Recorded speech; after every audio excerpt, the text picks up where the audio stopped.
धामनगर पंचायत समिति सम्मेलन कक्ष जिलापाल जनशुणाणी शिविर सोमवार दिन अनुष्ठित होता।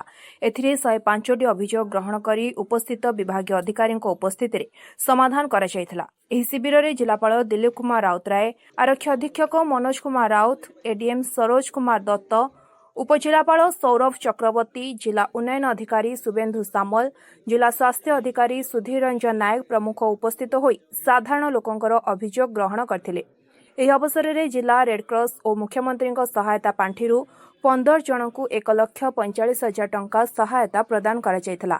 ଏହି ଅବସରରେ ଧାମନଗର ଡାକ୍ତରଖାନାରେ ଏକ୍ସରେ ଖରାପ, ଆବାସ ଘର, ସରକାରୀ ଜାଗା ଜବରଦଖଲ, ଧାନ କିଣା ଇତ୍ୟାଦି ଉପରେ ଅଭିଯୋଗ ଆସିଥିଲା।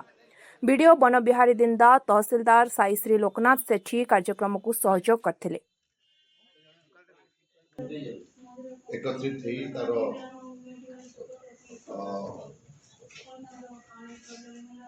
निर्यास भी बात करते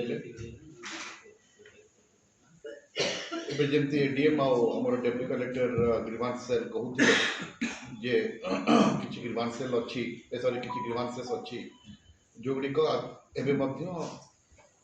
रिजल्व होना।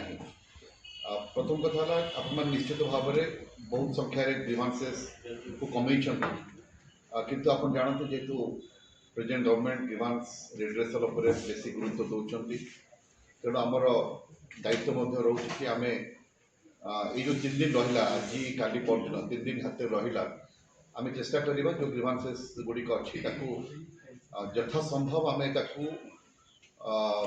माने मिनिमाइज करवा कारण ग्रीवांस डिस्पोजल जी इम्पोर्टेंट ग्रीवांसटा किभली भाव तार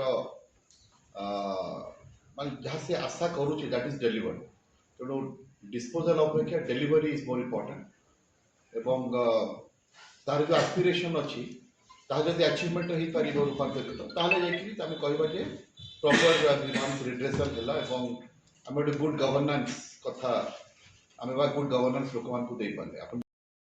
धामनगरु प्रदीप महापात्र रिपोर्ट स्वतंत्र ओडिशा लाइव।